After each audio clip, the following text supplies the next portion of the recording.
এখন তো ফেব্রুয়ারিতে নির্বাচন হবে, এটা নিয়ে দেশ মোটামুটি একটা নির্বাচনের দিকে একটা প্রত্যাশার জায়গা আছে। সেই জায়গায় যে বর্তমান যেমন আইন শৃঙ্খলা, যদি আমি মুরাদনগরের ঘটনা বলি, এর আগে নানা ধরনের ঘটনা, মবের ঘটনা বলছিলেন, সব কিছু আইন শৃঙ্খলা পরিস্থিতি সেখানে আসলে ফেব্রুয়ারি নির্বাচন কতটা সম্ভব, আপনার কোনো আশঙ্কা হয় কিনা নির্বাচনে?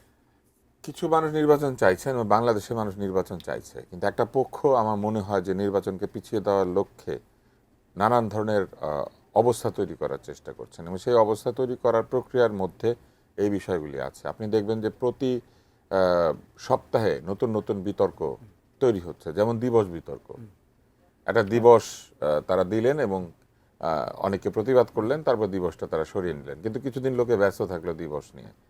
কেন এই দিবসটা আদৌ দেয়া উচিত না, এটা নিয়ে তারা আলোচনা করেন নাই, নাকি তারা একটা দিবস দেওয়ার ক্ষেত্রেও আসলে ঠিকমতো চিন্তা করতে পারেন না?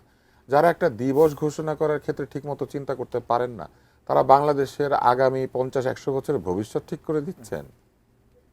যারা এটা বুঝেন না যে একটা ইন্টারিম গভর্নমেন্ট যেদিন এসেছে সেটা আসলে কোনো ঘটনা না জাতির জীবনে, এটা একটা অন্তর্বর্তী সরকার, তারা কিছু দায়িত্ব পালন করতে এসেছেন। জাতির ইতিহাসে ইন্টারিম সরকার কোনো ঘটনা না। জাতির ইতিহাসে বিপ্লব ঘটনা, অভ্যুত্থান ঘটনা, মানুষের প্রাণ দেয়া ঘটনা, আন্দোলন ঘটনা, কিন্তু ওনারা শপথ নিয়েছেন এটা কোনো ঘটনা না। এবং 8 তারিখে কিন্তু সবাই শপথ নেয় নাই, 2 জন উপদেষ্টা পরে শপথ নিয়েছে, ফলে এটা অসম্পূর্ণ দিবস। তারা এটাকে বলে দিলে নতুন বাংলাদেশ দিবস। 8 তারিখে কি ঘটেছিল যে ওই দিন নতুন বাংলাদেশ হচ্ছে? নতুন বাংলাদেশের ছিটে ফোঁটা তো তারা এখনো পর্যন্ত আমাদেরকে দিতে পারেন নাই। মুখে মুখে নতুন বাংলাদেশ বললে হবে? তার মধ্যে নতুন বাংলাদেশ টার্মটা ব্যবহার করতেন একসময়ের পতিত স্বৈরাচার এইচ.এম. এরশাদ, গানও লিখেছিলেন একটা, নতুন বাংলাদেশ গড়ব মোরা, নতুন করে আজ শপথ নিলাম। নতুন বাংলাদেশ ঘোষণা করার পরে যদি নতুন বাংলাদেশ এই গানটা সবাই বাজাতে শুরু করতো, তখন তারা কি করতেন? এই গান ব্যান করতেন? এগুলো সব হাস্যকর জিনিস না? এই ধরনের সিদ্ধান্ত যারা নিতে পারেন, আমরা তাদের হাতে গোটা বাংলাদেশের ভবিষ্যৎ ছেড়ে দিয়ে খুব নিশ্চিন্তে থাকবে বাংলাদেশের লোক? আসলে তো মানুষ সত্যি সত্যিই ডাউটফুল হয়ে উঠেছে যে এদের মধ্যে কতজন আসলে সত্যিকার অর্থে দূরদর্শী চিন্তা করতে পারেন অথবা পারেন না। এবং আপনি যদি আজকে তাকান তাহলে দেখেন পরিবেশের উন্নতি হয়েছে। ড্রেজারের আবেদন করেছেন একজন আন্দোলনকারী, বলেছেন তিনি ড্রেজিং করতে চান। আদৌ বালু তোলার বিষয়টি পরিবেশ মেনে হচ্ছে কি না এটা নিয়ে কিন্তু বিরাট তর্ক ছিল। চাঁদপুরে বালু তোলা নিয়ে রীতিমতো কেলেঙ্কারি হয়েছে, এবং চাঁদপুরের বালু যিনি তুলতেন এইভাবে অন্যায়ভাবে, তিনি কিন্তু আন্দোলনের সময় নিহত হয়েছেন মানুষের রোষে। তাহলে এই বালু তোলার বিষয়টা কি স্ট্রিমলাইন্ড হয়েছে? সিলেটের পাথর ভাঙা স্ট্রিমলাইন্ড হয়েছে? পাখি ধরে পাখি বিক্রি বন্ধ করা গেছে? এই যে একটা ফ্লাইওভারের একটা এক্সপ্রেসওয়ের নেমে আসবে এক্সপ্রেসওয়েটা এই সোনারগাঁর মোড়ে, সেই সমস্যাটা সলভ হয়েছে? গাছ কেটে প্যারাবনে আগুন লাগিয়ে দিয়ে চিংড়ির ক্ষেত তৈরি করা হচ্ছে, সেটা বন্ধ হয়েছে? ডিজাইন, এলিগেন্স, বিউটি, সেরা পণ্য সবার জন্য জেভিকো। একজন পরিবেশ বিষয়ক বিশিষ্ট কর্মী, যিনি একটা প্রেশার গ্রুপকে বছরের পর বছর নেতৃত্ব দিয়েছেন, তিনি ক্ষমতায় থাকা অবস্থায় প্যারাবনে আগুন ধরিয়ে নতুন চিংড়ি ক্ষেত তৈরি করা হচ্ছে, এটা বন্ধ করা যাচ্ছে না? দোষীদেরকে শাস্তির আওতায় আনা যাচ্ছে না? সুপার শপে পলিথিন বন্ধ হয়েছে। হ্যাঁ, সুপার শপে পলিথিন বন্ধ হয়েছে। সুপার শপে কয়টা লোক বাজার করে? সুপার শপে পলিথিন বন্ধ হয়েছে। আমার মতো লোকেরা সুপার শপে যান, নিজের চোখের সামনে এটা বন্ধ হলেই সব জায়গায় বন্ধ হয়ে গেল পলিথিন। আরেকটা প্রশ্ন করি, এই যে বিনা লাইসেন্সে ব্যাটারি রিক্সা চালু করে দিয়ে পরে আবার বুয়েটকে দিয়ে ডিজাইন করা ব্যাটারি রিক্সা নামানোর যে প্রক্রিয়া, আদৌ নির্দিষ্ট করা হয়েছে বাংলাদেশের রাস্তায়, বিশেষ করে ঢাকা শহর সহ ব্যস্ত শহরগুলির রাস্তায় কি পরিমাণ ত্রিচক্রযান থাকতে পারে? এটা তো অনির্দিষ্ট পরিমাণে থাকতে পারে না, এটা তো সায়েন্স।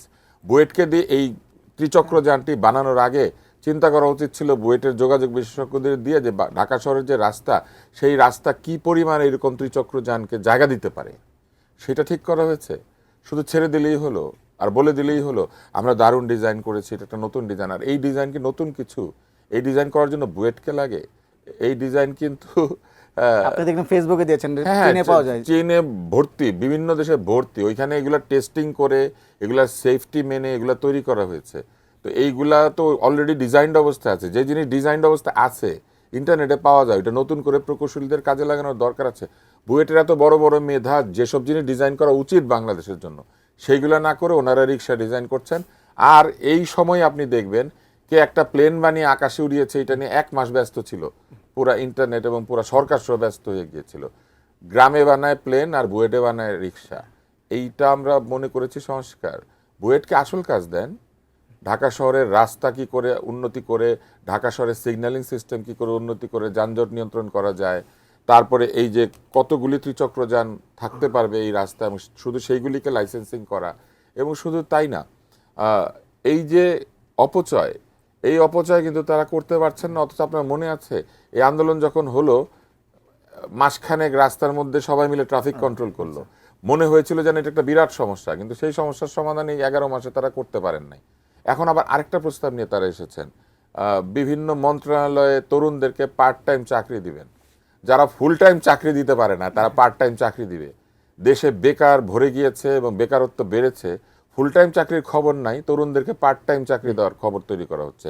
একটা বেতন বাড়ানোর কথা বলা হয়েছে, এবং সেই বেতন বাড়িয়ে যে জায়গায় গিয়েছে সেটা হচ্ছে আগের ভাতা বন্ধ করে দিয়ে নতুন করে বাড়ানো হচ্ছে। তাতে দেখা গিয়েছে যে কারো কারো বেতন বেড়েছে 500 টাকা। তো এই সব যারা করছেন, আমরা কি আসলে আস্থা রাখতে পারি যে তারা সত্যিকার অর্থে বাংলাদেশে কি দীর্ঘমেয়াদী কার্যকর সংস্কার দিয়ে যেতে পারবেন? বরং রাজনীতিবিদদের কাছে ক্ষমতা দেন নির্বাচনের মাধ্যমে, রাজনীতিবিদরা যদি ব্যর্থ হয় আমরা তাদেরকে ভোট না দিয়ে তাড়িয়ে দিতে পারি। জি। কিন্তু এদের তো আমরা জানিও না ওনারা কিভাবে যাবেন, ওনারা যেতে না চাইলে ওনারা যাবেন কিভাবে?